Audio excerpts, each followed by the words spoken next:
India کے معروف عالم شاہی امام پنجاب کے بیانات کے لیے مولانا عثمان تھیریپی کو سبسکرائب کریں۔ جاولک پانی رکھنا گرم یہ چنا پانی بھرتا کہ بھی ٹھنڈا ہو گیا ڈول کے دوجا گرم پانی بھر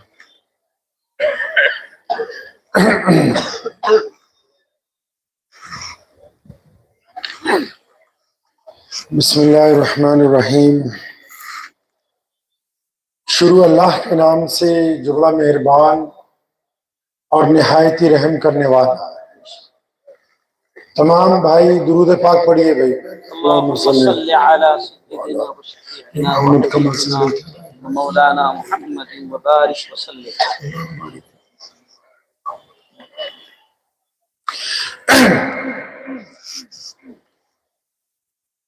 کیونکہ میں پنجاب سے آیا ہوں اس لیے نعت پاک کے 2-3 مصرے پہلے پنجابی میں۔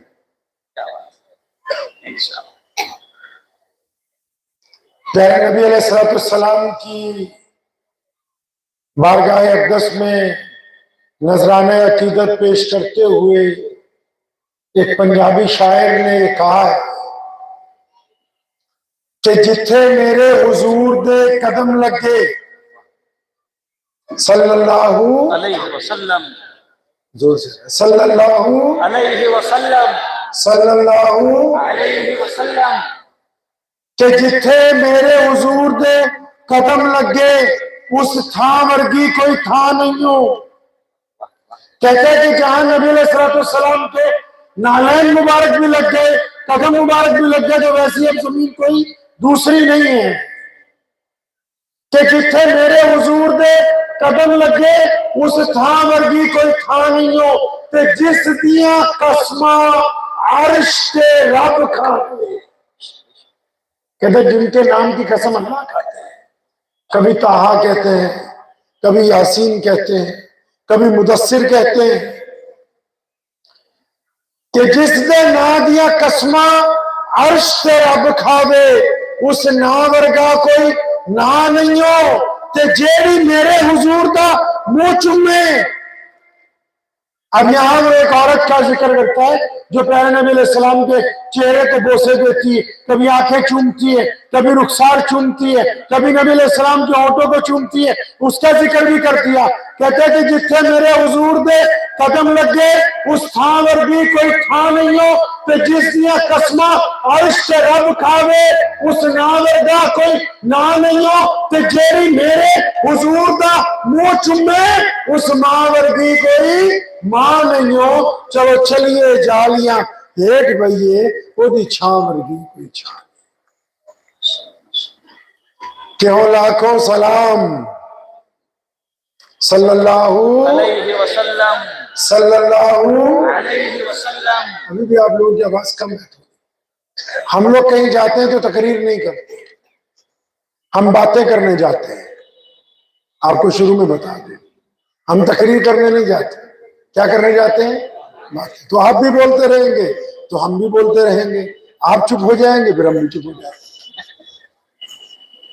صلی اللہ علیہ وسلم، صلی اللہ علیہ وسلم، صلی اللہ۔ علیہ وسلم۔ کہ لاکھوں سلام اس آقا پر، ظلم لاکھوں جس نے توڑ دیے، دنیا کو دیا پیغام سکون، طوفانوں کے رخ موڑ دیے۔ سبحان اللہ، سبحان اس اللہ۔ محسن عالم نے دنیا میں کیا کیا نہ دیا انسانوں کو، دستور دیا، منشور دیا، نئی راہیں میں موڑ۔ مکہ المکرمہ میں خانہ کعبہ کے باہر نا ایک طاقتور درخت کے ساتھ سیدنا عمار بن یاسر رضی اللہ تعالیٰ عنہ کو باندھا ہوا ہے، اور ابو جہل ان کو مار رہا ہے۔ بھی عمار بن یاسر کو کیوں مارتے ہو؟ یہ تو غریب آدمی ہے۔ وہ کہتے ہیں اس لیے مار رہے ہیں کیونکہ یہ محمد رسول اللہ کا کلمہ پڑھ چکا ہے۔ اب چنانچہ وہاں سے اچانک امیہ گزرا۔ امیہ نبی علیہ السلام کا دشمن ہے، ابو جہل کا دوست ہے۔ اب لیکن امیہ سیدنا بلال رضی اللہ تعالیٰ عنہ کا بھی مالک ہے. اب جب امیہ گزرا تو پیچھے پیچھے بلال بھی آئے، کیونکہ مالک کی نوکری کرنی ہے، غلام ہے. اب ابو جہل نے جب امیہ کو دیکھا، اس نے آواز دی کہ میرے دوست، ہم عمار بن یاسر کی پٹائی کرتے ہیں لیکن یہ مانتا نہیں ہے. تمہارا یہ غلام جو بلال ہے یہ طاقتور ہے، 6-7 فٹ اس کا قد ہے، جسم بڑا مضبوط ہے، اس کو کہو کہ عمار کی پٹائی کرے تاکہ عمار بن یاسر واپس اپنے دین کی طرف لوٹ آئے اور یہ محمد رسول اللہ صلی اللہ علیہ وسلم کو چھوڑ دے. تو امیہ نے حضرت بلال کو کہہ دیا. اب امیہ کو پتہ ہی نہیں کہ بلال بھی مسلمان ہو چکے ہیں، ابو جہل کو بھی نہیں پتا کہ بلال مسلمان ہیں. عمار بن یاسر کو پتا ہے. کیوں؟ کیونکہ دونوں چھپ کر جاتے ہیں اور دار ارقم میں نبی علیہ السلام کے پیچھے نماز پڑھتے ہیں.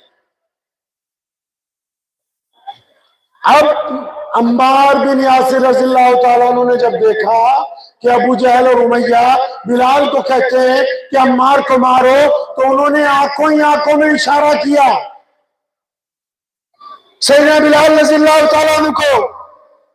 ان کا کہنے کا مقصد یہ تھا کہ بلال میرے بھائی، میرے دوست، تو ان کے سامنے کوئی ایسی ویسی بات نہ کرنا. وہ درہ اٹھا، 4-5 درے مجھے مار دے، کیونکہ میں تو ان کے ہاتھ چڑھ گیا اور تو بچ جائے. اس وقت میرا مطلب یہی ہے. تو چنانچہ بلال رضی اللہ تعالیٰ عنہ آگے بڑھے. انہوں نے آنکھوں میں ان کو جو بات کہی یہ سمجھ گئے. اب یہ آگے بڑھے ہیں، زمین پر درہ گرا ہوا ہے، اس درے کو اٹھایا اور بڑی تیزی سے ہوا میں لہرانے لگے.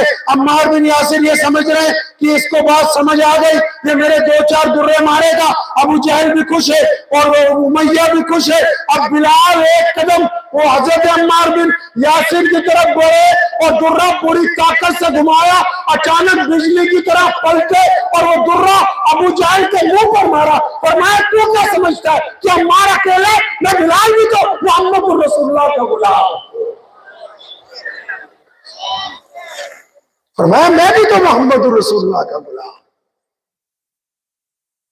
یعنی سیدنا بلال رضی اللہ تعالیٰ عنہ نے پہلے دن ہی یہ طے کر دیا کہ جو کلمہ لا الہ الا اللہ محمد رسول اللہ پڑھیں گے وہ دوگلے نہیں ہوں گے، وہ مصلحت پسند نہیں ہوں گے، وہ بے ایمان نہیں ہوں گے، وہ رنگ بدلنے والے نہیں ہوں گے، وہ گرگٹ کی طرح نہیں چلیں گے، وہ ڈرپوک نہیں ہوں گے، ان میں بزدلی نہیں ہوگی. وہ جہاں جائیں گے اپنے آپ کو محمد رسول اللہ صلی اللہ علیہ وسلم کا غلام کہنے میں، غلام بتانے میں اپنے لیے عزت سمجھیں گے. اسلام کے آگے کسی اور نام کو فوقیت کبھی نہیں دیں گے. اب جب یہ بول ہی دیا سب کچھ، درہ بھی اٹھا کے مارا اس کے منہ پہ، تو یہ تو خود غلام ہے. اب ان کو بھی اسی درخت سے باندھا، اب ان پہ بھی وہی درہ چل رہا ہے. اب یہ سلسلہ چل نکلا. روزانہ صبح ہوتی ہے، امیہ اپنے غلام کو بھیج دیتا ہے بازار میں. ابو جہل اپنے لڑکوں کو بولتے وہ امیہ کا غلام بلال آ گیا، یہ کیونکہ رسول اللہ صلی اللہ علیہ وسلم کا صحابی بن گئے، گلے میں رسی ڈالو. اب بلال کے گلے میں رسی ڈالتے، بچے کھینچ رہے ہیں، کوئی پتھر مار رہا ہے، کوئی گالی دے رہا ہے، کوئی جوتا پھینک رہا ہے. اب روز صبح سے شام تک یہی ہو رہا ہے. سلسلہ چل نکلا، کئی مہینے گزر گئے. روزانہ مار کھا کے شام کو گھر پہنچتے. سیدنا بلال رضی اللہ عنہ کی والدہ ان کے زخموں پر ملہم لگاتی. اب آج جب ایک دن مار کھا کے گھر پہنچے تو آج امی کا موڈ بہت اچھا ہے، بڑی خوش ہے. کہ بلال، ہاں اماں، میرے ذہن میں ایک بات آ رہی ہے. اماں جی کیا بات آ رہی ہے ذہن میں؟ کہ بیٹا ہم ایسا کرتے ہیں نا، ہم مکہ چھوڑ کے کہیں اور چلتے ہیں. یہ لوگ تجھے بہت مارتے ہیں، بہت ظلم کرتے ہیں، مجھ سے برداشت نہیں ہوتا، ہم مکہ چھوڑے کہیں اور چلے. اب بلال تو محمد رسول اللہ صلی اللہ علیہ وسلم کا تربیت یافتہ ہے. وہ نبی علیہ السلام کا غلام ہے.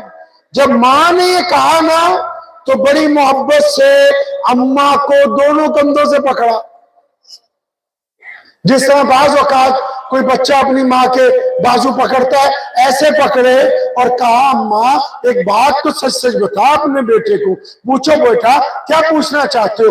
اماں جی یہ جو ہجرت والی بات تیرے ذہن میں آئی ہے اماں یہ تیرا آئیڈیا نہیں ہے,